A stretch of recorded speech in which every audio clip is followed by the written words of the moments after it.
تو این ویدیو قراره با هم چند تا دیگه کلیپ‌های عجیب و ترسناکی که توسط دوربین مداربسته خونه‌ها ضبط شدن رو با هم ببینیم. پس اگر ویدیو خوشت اومد یاد نره که کانال حتما سابسکرایب کنی و اگه اولین باری که منو می‌بینی من احسانم و خوش اومدی به قسمت جدید سپوکی تایم.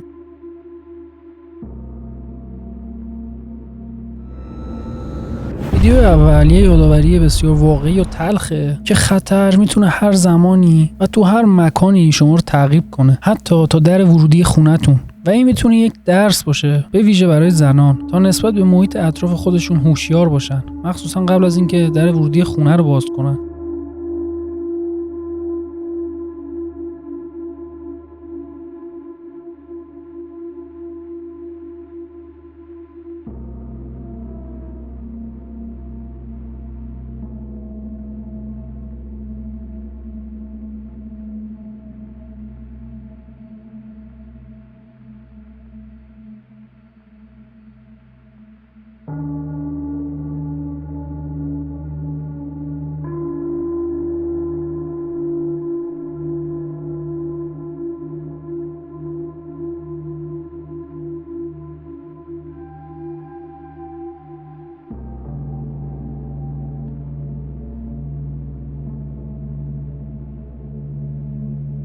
همونطوری که دیدید مادری که دختر نوزادش رو در آغوش داره ناآگاهانه مردی رو تا در ورودی خونش میکشونه و تنها چند ثانیه مونده بود تا اون مرد وارد خونه بشه. همونطوری که مرد به مسیر ورودی ماشین نزدیک میشه میتونید ببینید که ماسک رو روی صورتش بالا میکشه تا هویت خودش رو پنهان کنه. کاملا مشخصه این حرکت با نیت و قصد قبلی بوده. وقتی مرد تو مسیر ورودی قدم میزنه دختر بچه متوجه اون میشه، در حالی که مادر هنوز کاملا از تهدیدی که در حال نزدیک شدن بی‌خبره. خوشبختانه اون با موقع وارد خونه میشه و درو میبنده. اون تازه بعد از نگاه کردن به فیلم وحشتناک دوربین مداربسته متوجه میشه که چه اتفاقی افتاده بود. این زن به محض دیدن این فیلم به پلیس گزارش داد و اون چیزی که پلیس گفت خیلی ترسناک و نگران کننده بود. گزارش‌های متعددی از یک متجاوز خشن و بی‌رحم تو اون منطقه وجود داشت که زن‌ها و کودک‌ها رو هدف قرار میداد. احتمال میرفت که اون و این مرد هر دو یه نفر باشن. هیچ انسان عاقلی خونه‌شو با یه ماسک کامل صورت مثل این ترک نمی‌کنه، مگه اینکه آگاهانه تو آستانه ارتکاب یک جرم جدی باشه و بخواد هویت خودش رو پنهان کنه. زن توی ویدیو ممکنه که جون خودش و فرزندش رو درست تو آخرین لحظه نجات داده باشه.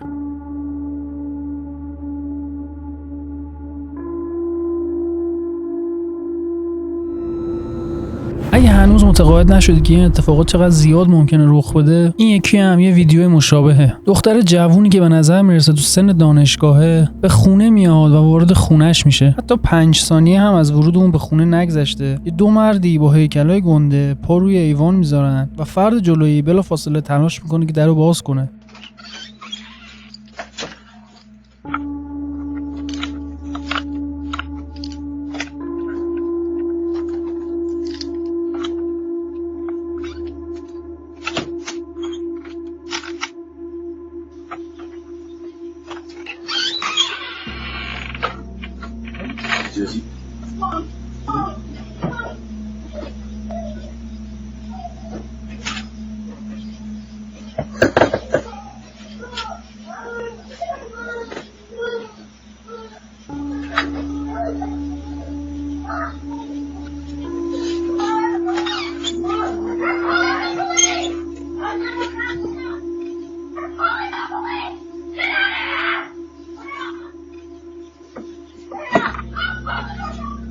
بعضی از مردم فکر میکنن که اون مردا واقعا گیج به نظر میرسیدن و شاید خونه اشتباهی رو گرفته بودن. با این حال بازه زمانی کوتاهی که بین ورود این دختر به خونه و پا گذاشتن این دو تا مرد گنده روی ایوون وجود داشت به اونها این اجازه میداد که اونا دختر بچه رو ببینن. هر کسی که تلاش میکنه در یه خونه رو باز کنه مطمئنا باید بدونه که خونه درستی اومده یا حداقل بدونه که چه کسی توی اون خونه زندگی میکنه. همچنین میشه اینطور استدلال کرد که وقتی مرد به سمت دوستش که پشت سرش برمیگرده به دوربین اشاره میکنه و به همین دلیل تظاهر میکنه که فکر میکنه خونه درستی اومده و با وجود جیغ‌های واضح دختر داخل خونه زمانی که متوجه مردای پشت در میشه همونجا میمونه و در میزنه. به نظر میرسه اونا فقط زمانی که دختر داد میزنه که ما داریم به پلیس زنگ میزنیم شروع به فرار میکنن. بنابراین برعکس ویدیوی اول مدرک 100% وجود نداره که آیا این افراد نیت بدی داشتن یا نه. اینکه اونا سعی داشتن دختر رو بگیرن یا اینکه واقعا خونه رو اشتباه گرفته بودن جای بحث داره، چرا که اطلاعات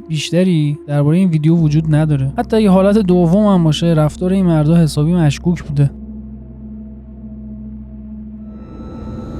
تو این ویدیو اتفاقی که داره میفته دیگه از این نمیتونه واضح تر باشه. تو ساعات اولیه صبح روز 16 اکتبر توی کنت واشنگتن، زوجی در حال بازگشت به خونه دیده میشن. شوهر در حال باز کردن قفل دره و ثانیه‌های بعد همونطوری که همسر این مرد پشت سرش حرکت میکنه، سرش رو به سمت مظنونی که اسلحه به دست پشت سر اون در حال دویدنه برمیگردونه. اون سریع عمل میکنه و به داخل میده و در ورودی رو قفل میکنه. بعدش مظنون دوربین مداربسته رو میبینه و بارها با اسلحه‌اش به اون ضربه میزنه و دستگاهو به طور کامل میشکنه.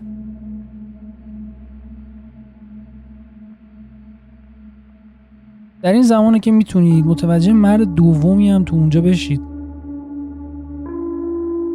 این زوج شب خودشونو توی یک کازینو گذرونده بودن و به همین دلیل این زن معتقده که اون دوتا مرد اونا رو از کازینو تا خونه تعقیب کردن به این امید جایزه‌ای که برنده شدن رو از اونا بدزدن. خوشبختانه اونا هم به سلامت وارد خونه شدن. مظنون اسلحه به دست توسط پلیس به عنوان یک جوان 18 ساله شناسایی و تو 26 اکتبر دستگیر شد. اون با اتهامات متعددی از جمله سرقت به خونه درجه 1 روبرو شد و در مورد همه اونا اعلام بیگناهی کرد.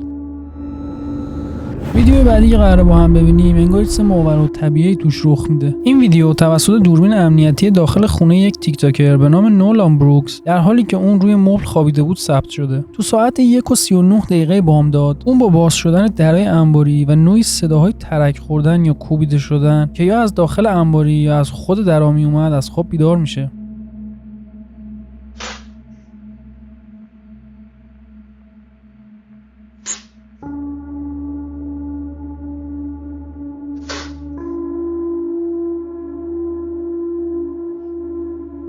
با روشن بودن پنکه این احتمال که باد و جریان هوا علت اون باشه به خودی خود غیر ممکن نبود. اون به خیال اون شد و سعی کرد دوباره بخوابه، اما 4 دقیقه بعد تو ساعت 1:43 بامداد این اتفاق میفته.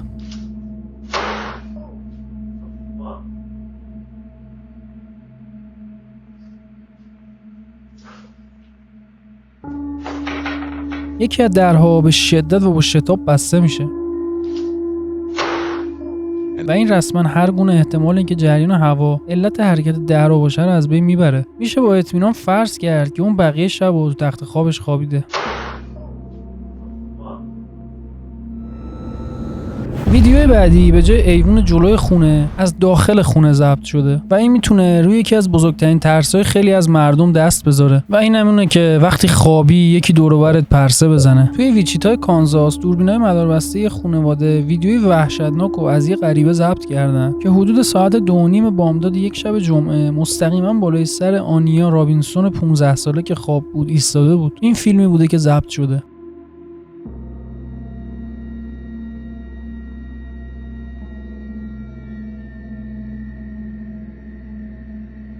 آنیا گفت که به محض اینکه چشاشو باز کرده احساس کرد تو صحنه یه فیلم ترسناکه. دیدن کسی که بالای سرش نشسته و به اون نگاه میکنه، کسی که اون نمیشناخت. آنیا به سمت اتاق مادرش دوید و در حالی که فریاد میزد یه نفر تو خونه است، مادرش بعد از اینکه با وحشت از خواب پرید قبل از زنگ زدن به پلیس مطمئن شد که دختر 2 سالش و آنیا تو اتاقش در امان هستن. پلیس ویچیتا با سرعت واکنش نشون داد، اما فرد مزاحم از قبل فرار کرده بود. این احتمال وجود داره که این پسر خیلی ساده از در جلویی خونه وارد شده باشه. خوشبختانه دوربین مداربسته به وضوح صورت اون رو شکار کردن و پلیس با استفاده از این فیلم و بر اساس گزارش مردمی موفق شد پسری 14 ساله رو که نامش فاش نشد دستگیر کنه. این پسر با اتهامات سرقت شدید و دزدی روبرو شد. تو نوامبر 2021 یه زنی تو توییتر اومد نوشت که یه مردی با یه ظاهر ترسناک تقریبا هر شب به مدت 1 ماه کامل خارج از آپارتمان اون ایستاده. اون چند مورد از ویدیوهای ضبط شده توسط دوربین رو پست کرد که نشون میداد این مرد به شکلی ترسناک برای مدت‌های طولانی رو به در خونه اون وایساده. یه نقاطی مشخص صدای صحبت کردن اونم شنیده میشه، اما چیزی که میگه غیر قابل شنیدنه.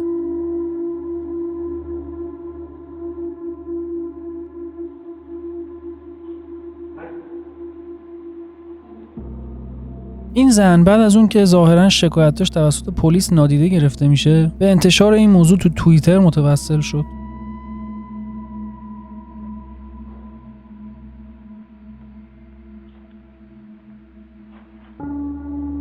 چند روز بعد از پست اولیه اون بود که به روزرسانی جدیدی رو منتشر کرد و اظهار داشت که دوستا و خانواده‌اش با اون مرد برخورد کردن که به نظر میرسه این کار باعث شده اون دست از این کارش برداره. علاوه بر این وایرال شدن پستش هم باعث شد که نگهبانای ساختمونش یه گشتزنی اضافه هم تو طول شب به برنامه خودشون اضافه بکنن. ظاهرا اکانت توییتر این فرد پاک شده، بنابراین به نظر میرسه هیچ به روزرسانی دیگه‌ای رو تو این مورد نتونیم پیدا کنیم.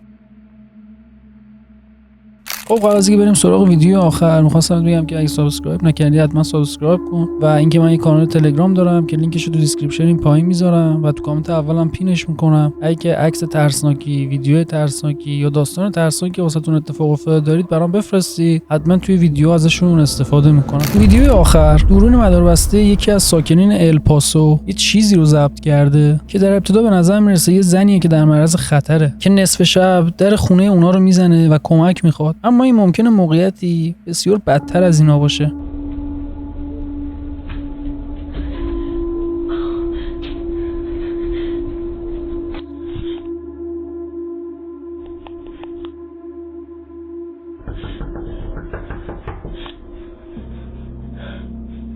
در ابتدا به نظر میرسه که زن تو شرایط سختی قرار داره، احتمالا در حال فرار از دست کسیه، گریه میکنه و التماس میکنه. اما وقتی که اون هر ماشینی که به اونجا نزدیک میشه خودشو پنهان میکنه، قضیه رو مشکوک‌تر میکنه.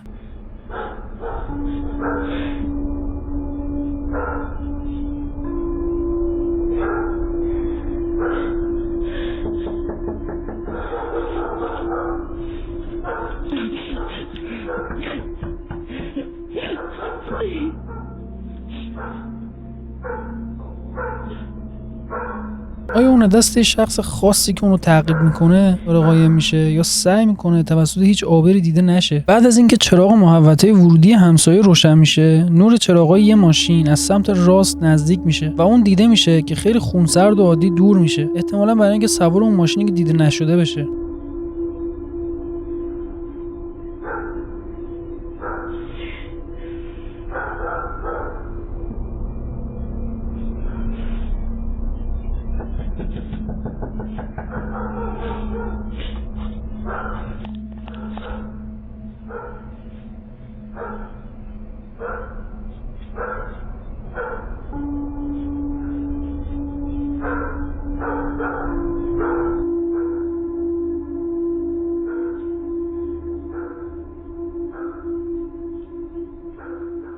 شاید به این دلیل که راننده اون دچار این توهم و پارانویا شده بود که توجه زیادی جلب شده، بنابراین اونا نیاز داشتن که اونجا رو ترک کنن. حدود 1 ماه بعد پلیس الپاسو یه زنی رو دستگیر میکنه که متهم شد به سرقت از محل سکونت مردم. اون زن اسمش کریستا بود. زن توی ویدیو دقیقاً شبیه به زن درون این عکس بود. اتهامی که این زن با اون روبرو شد به عنوان عمل ورود غیرقانونی به هر ساختمونی با برنامه قبلی برای انجام کاری جدی مانند آسیب رسوندن به ملک، خسارت به اموال یا دزدی تعریف میشه. ناگهان این احتمال که زن میتونسته تلاش کنه تا یه فرد بیخبر رو فریب بده تا درو باز کنه چندان دور از ذهن به نظر نمیرسه. خب این بود از ویدیو امروز. امیدوارم که از دیدن این ویدیو لذت برده باشید. اگه این سبک ویدیوها دوست دارید، 2 تا ویدیو که میرو صفحه رو حتما تماشا بکنید. کانال یادتون نره سابسکرایب کنید، ویدیو رو برای دوستاتون بفرستید. تا ویدیو دیگه میبینمتون. فعلا خداحافظ.